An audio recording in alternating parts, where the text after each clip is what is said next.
In NBC's great parade of new shows.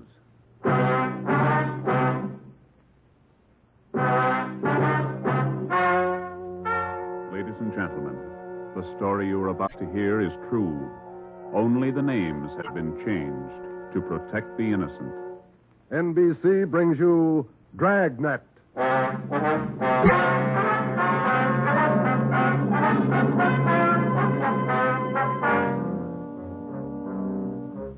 You're a detective sergeant. You're assigned to narcotics detail.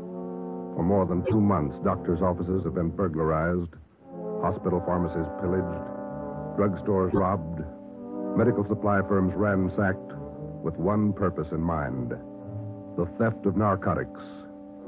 The criminals are expert, cunning, vicious.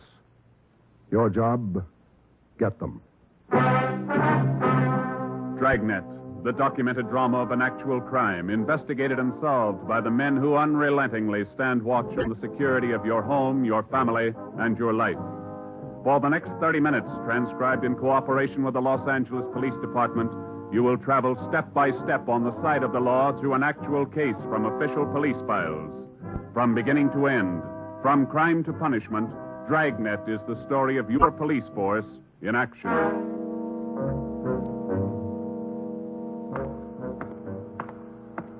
It was Thursday, March 23rd. It was windy in Los Angeles.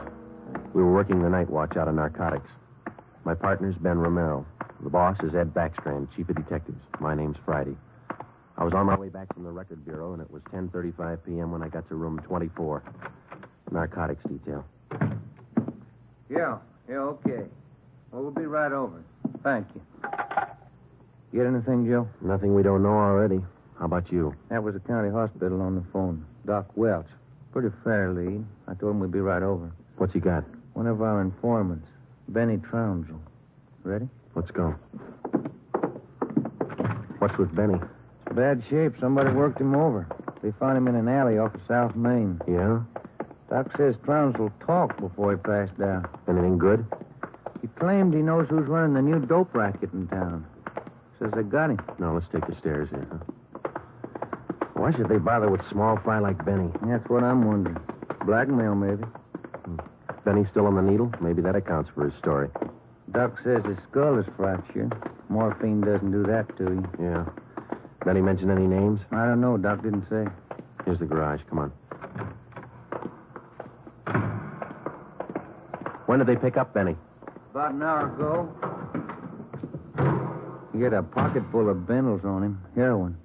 Trounsel's small fry. He never had that much dope on him in his life. That's what makes it interesting. Let's go.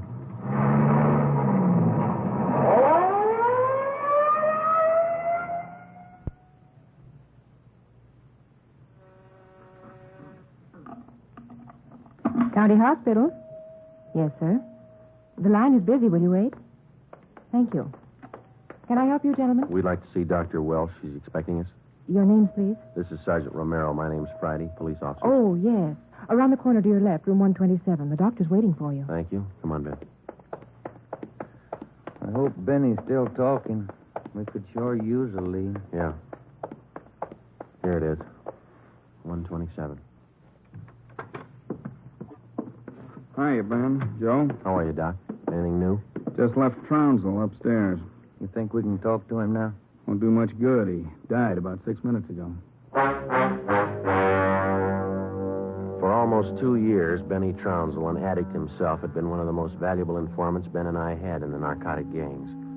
More than once, he had helped us solve a case, but this time, if Benny Trounsel had any direct leads to the nerve center of the newest narcotic ring, he took them with him. Besides his dying accusation that the ring had gotten to him, he left behind only 2 small scraps of information.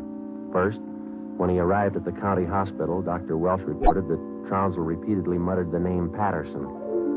Secondly, among the few personal effects found in his pockets was a good amount of heroin and a small piece of white paper with 2 words scrawled on it: Tucker Building. Benny Trounsel's body was taken to the county morgue, and the next morning it was posted. At the coroner's inquest, the cause of death was listed as a brain hemorrhage induced by severe blows by a blunt instrument on the sides and base of the skull, inflicted by a person or persons unknown. Besides Ben and myself, the only identification witness at the inquest was a woman who managed a rooming house in Benedict Alley, where Trounsel used to stay periodically. After the inquest, we questioned her briefly in our office. Miss Strite, you say you can't remember any friends Trounsel had while he stayed at your rooming house? No, I can't. Besides, if I knew that man used dope, I never would have rented him a room. How long did he rent from you, Miss Strite? About 6 months. I run a respectable house. I don't mind if my people drink a little now and then, but those dope users, no, sir. Did you know anything about Trounsel, Miss Strite? Where he spent his time, where he had his meals? Well, don't serve at my place. Too much trouble. Most of the people eat at the Ace lunchroom, down the corner. Where's that, Miss Strite? Grant and South Main, right on the corner. And you think Trounsel might have spent some time there? He might have, I don't know. Miss Strite, did Trounsel ever mention anyone by the name of Patterson? No. Patterson? No. And you can't recall any friends he might have had? If he had any friends, he never set foot in my house. That's all I know. All right, Miss Strite, thank you. Here's a card, ma'am. If you come across any information about Trounsel, we'd appreciate it if you'd call us. All right. That all? That's all, ma'am. Thank you. Well, bye. Goodbye, ma'am. Big help. Yeah, not even a good identification witness. You got those listings we made on the Tucker building? Yeah. Let's see. Here it is. Okay, let me have it, huh? Tucker building, 7310 South Wilshire. I wonder what Benny Trounsel could have been doing out there. Shouldn't be too hard to check. It's a small building. Yeah. 6 listings for the whole place. A couple of law offices, real estate guy, dentist, architect, and a doctor. One dentist, one doctor could be a lead. Maybe. Pretty thin. Friday, Romero. You got a minute? Yes, Skipper. Come on, Jim. Yeah. What do you got, Ed? Letters. Here's a sample. Now listen to this. Chief of Detectives, Ed Backstrand, City Hall, Los Angeles. In view of mounting wave of narcotic robberies, strongly recommend that your efforts to curb this lawlessness be redoubled. They all like that? All of them.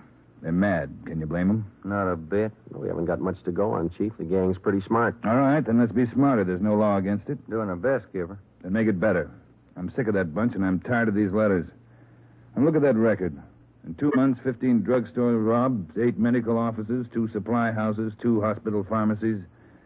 Narcotics missing every time.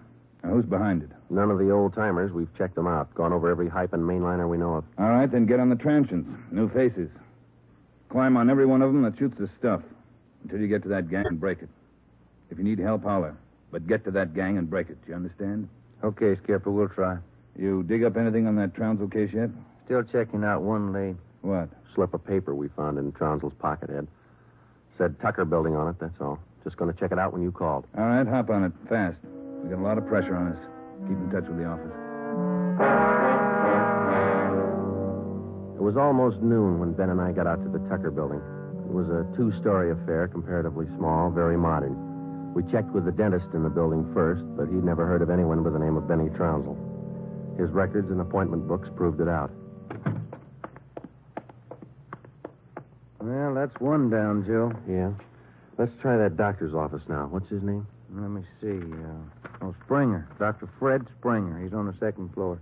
Okay. There's a stairway down there. Come on. Pretty close to lunchtime. Might not be in. Maybe.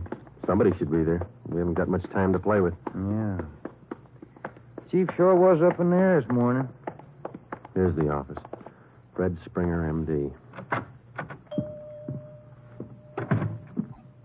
Good morning. May I help you, gentlemen? We'd like to see Dr. Springer, please. Do you have an appointment? No, we don't. Well, the doctor's not in at present. Would you like to make an appointment for later in the day? No, ma'am. We're police officers. This is Sergeant Friday. I'm Sergeant Romero. How do you do? I'm Miss Turner. I'm the doctor's nurse.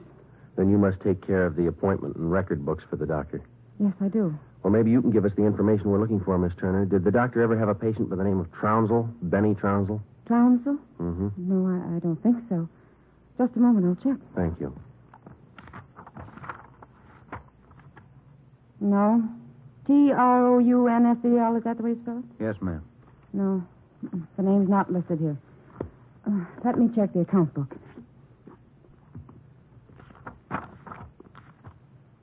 No. Wait. It's funny. What's that, Miss Turner? Here in the back of the book in the doctor's handwriting. Look. Trounsel. the Black Parrot. Certainly funny. I can't remember seeing that notation before. It must be fairly recent. Miss Turner, what kind of a clientele would you say Dr. Springer has? Oh, it's quite exclusive. Beverly Hills, Bel Air. That's where most of the bills are mailed. Can you recall seeing Trounsel in the office here, Miss Turner? Small man, thin, walked with a kind of a limp, not very well dressed? No, I don't think so. Doesn't sound like any of our patients. Would you show us the doctor's prescription lists for the last 2 months? We'd like to check them. Well, I'm afraid I can't. Dr. Springer keeps them in the safe. He's the only one who has the combination. How long you been with Dr. Springer? About 10 months. Ever since he started his practice out here. Where was he before that? Philadelphia. I don't understand all these questions. Is anything the matter? Just a routine check, Miss Turner. When do you expect the doctor back? About 4 this afternoon. He's out making home calls. All right. Here's our card. Would you ask him to call us as soon as he comes in? I'll do that. Thank you, Miss Turner. Bye. Goodbye. Bye. Oh, say, Miss Turner, there's one more question. Yes? Does Dr. Springer have a patient by the name of Patterson? Oh, yes. One of the doctor's first patients, John Patterson. He lives out on East Beverly Drive. When we left Dr. Springer's office, we called R&I. There was no make on John Patterson. Ben and I drove over to see him just on a hunch. It didn't pay off right then, but it showed a little promise. When the maid came to the door of the Swank apartment, she told us Patterson was out for the day. We asked her about Patterson's occupation. She didn't know. We asked her about his friends, his business acquaintances. She could remember only 2 people visiting the apartment. One of them was Dr. Springer, apparently a constant visitor. The other, a tall, dark man who spoke bad English. We asked the maid how long she had worked for Patterson. She said ever since he moved to Los Angeles, about 6 months before. A few things started to fall into place, but it was strictly a guesswork operation. Ben and I got in the car and headed for the south end of the city to check out some of the places Benny Trounsel was supposed to have frequented. We met a stone wall. From the Ace lunchroom near Benny's former rooming house to the Black Parrot. No one was willing to talk. Threats didn't work, and neither did promises. Ben and I gave up for the moment and headed back to the office. Pacific Ambulance 1, call to Alhambra is now code 3. Seems like Skid Row doesn't want any part of this one. Yeah, there's a bad feeling. Something's got him scared. Sure would like to know what it is, or who it is. Yeah, I'd like to know the answer to Unit that, too. 80K. Control 1 to Unit 80K. Bus, Joe. Get it, will you? I got it. 80K to Control 1. 80K to Control 1. Go ahead. 80K. Call station 2511, code 3. 80K to Control 1. Roger. KMA 367. Wonder what that's all about. Well, let's find out. There's a drugstore. They ought to have a phone. Pull over, huh? You got a nickel? Oh, yeah, sure. Thanks. I'll be back in a minute.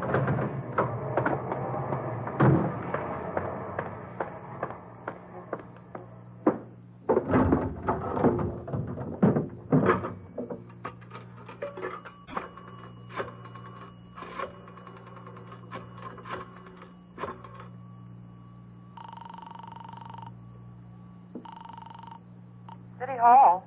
2511. Thank you. Chief of Detective's Office, Hannon. This is Friday, Mike. The chief there? Oh, yeah, just a minute. Backstrom talking. This is Friday, Ed. What do you got? You tied up? Nothing big. Then check in as soon as you can. Got something good. What? You remember the stick-up at St. Agnes Hospital about a month ago? Pharmacy there? What about it? 2 patrolmen picked up a user down near Union Station about an hour and a half ago. Yeah? Guy was way back on his heels. He had 2 vials of morphine on him. Vials had serial numbers. Good. Did they match out? Perfectly. Thanks, Ed. We'll be right in.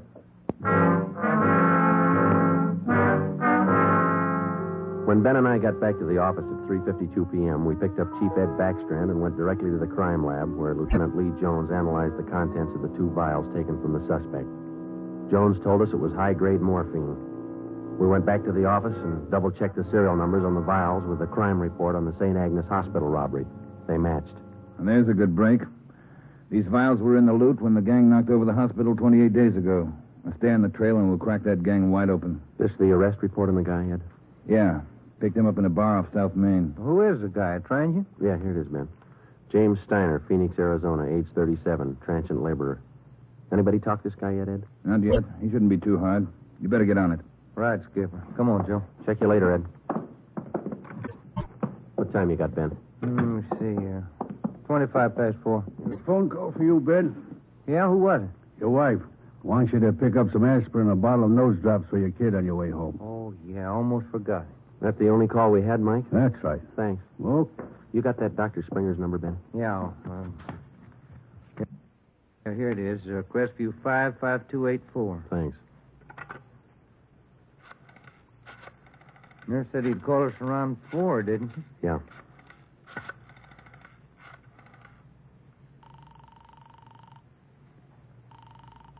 Dr. Springer's office? This is Sergeant Friday down at the police department. Dr. Springer there? Well, no, he isn't, Sergeant. He called in about 20 minutes ago, and I gave him your message. He said he'd call you. All right, Miss Turner. When he comes in, tell him to call us. Impress on him. It's urgent. All right, Sergeant, I'll do that. Goodbye. Goodbye. No luck? I don't know. Just a hunch. He may be ducking us. Who are you calling now? State Medical Board. Maybe they can check us out on Dr. Springer. I put the call through to the State Medical Board and asked for a check on Dr. Fred Springer. They said they'd call back within the hour. In the meantime, we had James Steiner brought to one of the interrogation rooms for questioning. It was all talk. Look, it's like I told the sergeant when they booked me. I don't know anything about this hospital job. Sit down, Steiner. Oh, all right, thanks. How long you been in the city, Steiner? L.A.?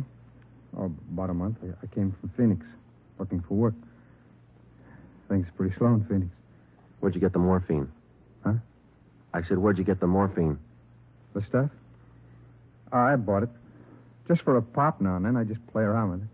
Just for kicks. Who'd you buy the vials from? Who? I don't know. Guy in a bar. Gave me a price. Which bar was that? Which bar? The Black Parrot.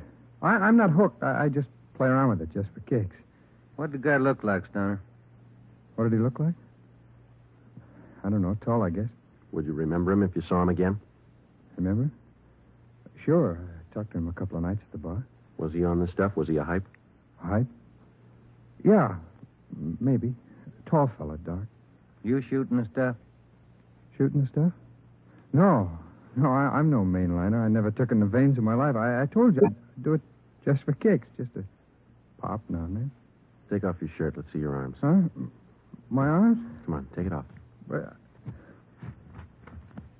Who are you kidding, Steiner? Your arm looks like a pincushion. I told you just once in a while, just for the kicks. I'm not hooked on it. They found 2 vials of stolen morphine on you, Steiner. You can go 2 ways, hard or easy. Hard or easy? I told you I ain't done nothing. I bought this stuff. I use a cap or a bindle once in a while for kicks, but I'm not hooked. I bought the stuff, I tell you. Who was he, Steiner? Who sold it to you? Who? I told you I met him in a bar, the Black Parrot. Who was he? He was tall. Dark. He gave me a good price. Come on, let's have it, Steiner. His name. I'm feeling sick. You got something for me? I'm sick. All right. Mike. Yeah, Joe. Get some milk. A couple of quarts right away. Okay. You ready to tell us, Steiner? Who was he? I'm sick.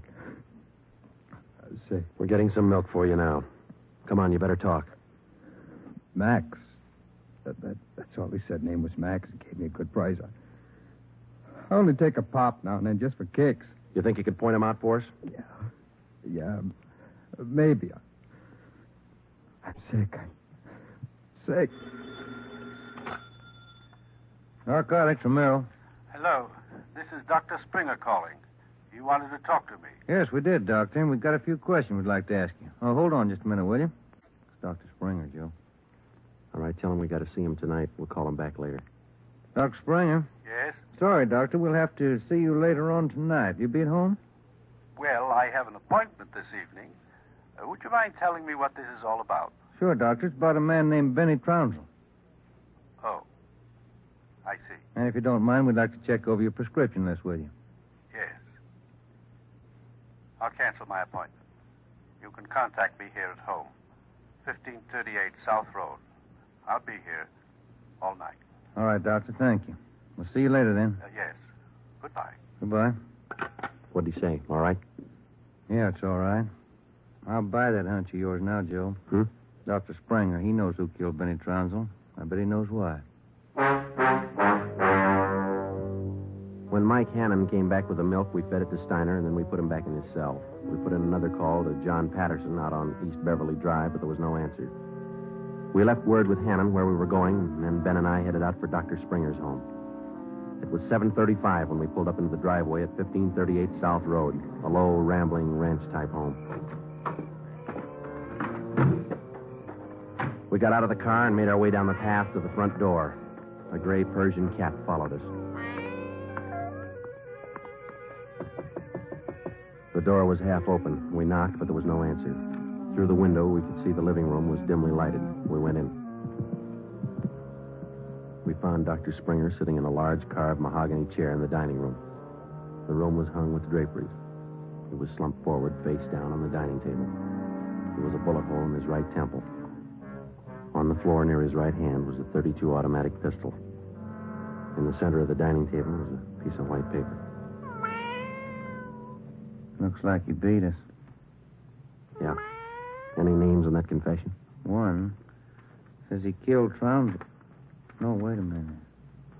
It says, John Patterson. He forced me to this. What? I don't know. What's it look like to you? Here's another one. Norberg. That's all it says. And then he signed his name, Dr. Fred Springer. Ben, come over here. Look at these.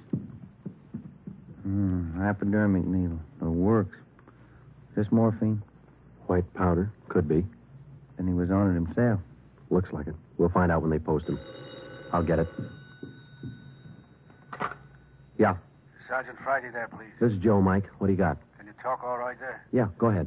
Just got a kickback on your call to the state medical board on this Dr. Fred Springer. Mm-hmm. He's not a registered physician in the state of California. Besides that, his license was revoked in Pennsylvania 2 years ago. Illegal operations. That explains it. Notify homicide. Get the crime lab in the corner out here, will you? Looks like Springer shot himself. Okay, Joe, right away. We'll wait for him, but hurry him up, Mike. We got a couple more places to check out tonight. Okay, Joe, see you later. Right. What's next? Patterson place? I don't know. Maybe we ought to try Steiner first. Sounds good to me. Feels like we're getting close. Yeah, Ben. Real close. 12 minutes later, homicide and the crime lab men checked in at the Springer house, and Ben and I checked out. We went back to the office and found Ed Backstrand waiting for us. We told him our story, and he sent 2 men out to keep an eye on the Patterson place. 2 other men went to work to try and track down the other name in Springer's confession note, Norberg. Ben and I went up to the county jail and picked up Steiner. The 3 of us started out to look for the man who sold Steiner the 2 vials of morphine stolen from the hospital pharmacy a month before. The man's name was Max. He was tall and dark. That was all we knew. The rest of it was up to Steiner. 2 other men from the detail, Davis and Emerson, came along with us to take care of Steiner if anything went wrong. Our first stop was the Black Parrot Tavern. Davis parked the car in an alley down the street. Steiner, Ben, and I got out and walked the rest of the way. You understand what you're supposed to do, Steiner? Me? Yeah. I go in first and sit at the bar. You 2 will follow me. I sit at the bar, and if I see Max, I give you the sign. That's okay, huh? That's right. And you don't try to break for it. Break for it? Me? I told you, I'm squaring with you guys. All right, Steiner. Go ahead. Let's hope it works, Joe. Yeah. There he goes inside. Come on. Now, look, try to grab one of the booths along the wall if you can, huh? Right. Here we are.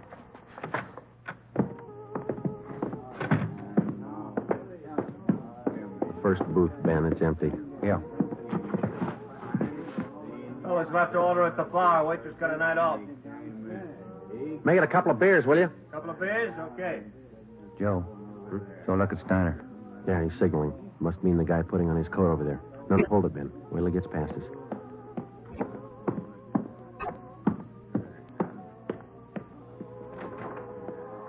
All right, get Steiner back to the car. I'll tail the guy. You come after me.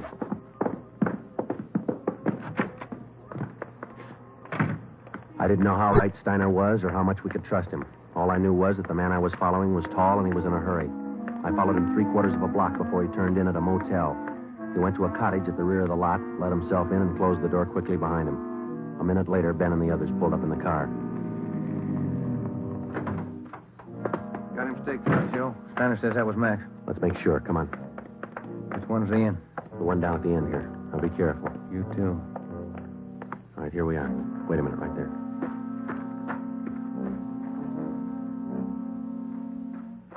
Look, there's no rear door. He's got to come out the front. Keep the door clear. You ready? What's that? Cover me.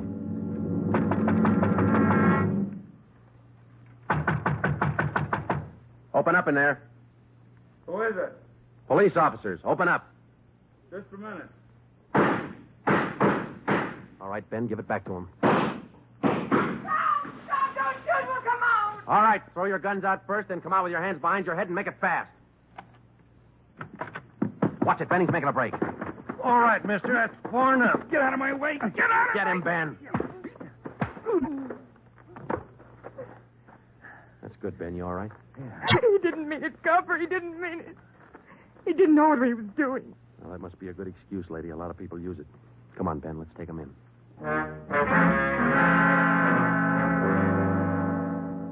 It was 10 minutes past midnight when we got back to headquarters. Both the man and the woman were booked for violation of the State Narcotics Act, a felony.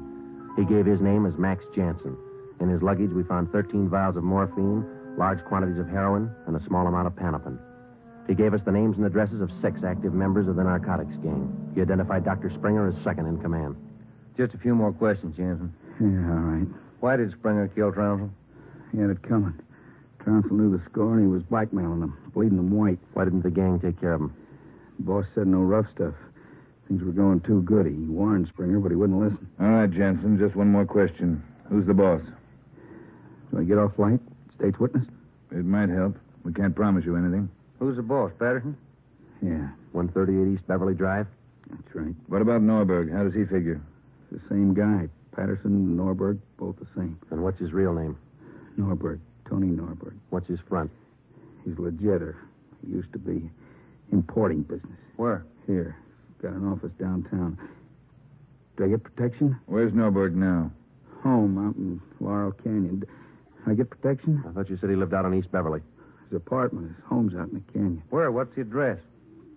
Do I get protection? You'll get protection. Winding Way. 860 Winding Way. All right, Friday. Romero, take some men with you.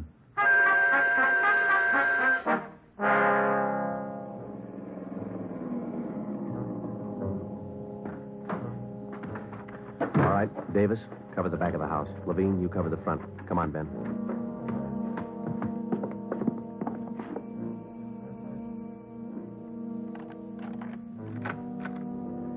Yes? Mr. Norberg in?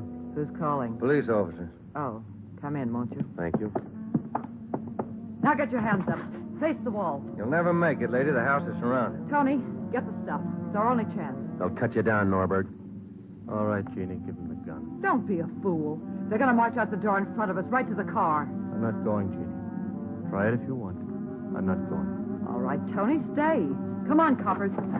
You'll never make it, lady. I said move. Fast. All right, Ben, hit the dirt. She's going for the car. See if you can get those tires.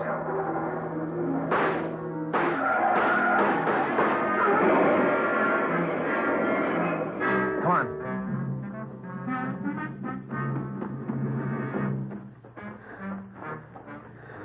Dead? Yeah. Norberg was smart. Must be the girlfriend. Guess so. Wonder why they start. Why did they get on the stuff, Joe? For kicks, Ben. None of them ever get hooked. Just for kicks. The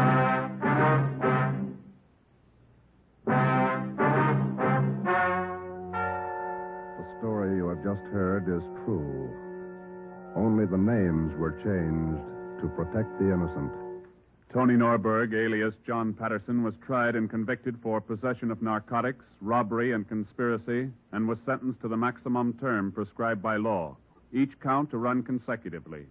He died 3 years and 11 days after his arrival at the state penitentiary.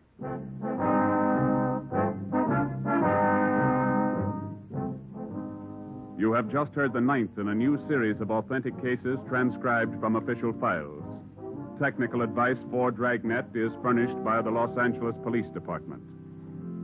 Tonight's program is dedicated to Chief Erskine Fish of the North Sacramento Police Department, who on the night of August 11th, 1935, gave his life so that yours might be more secure.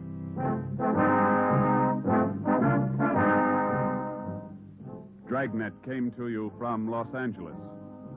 This is NBC, the national broadcasting company.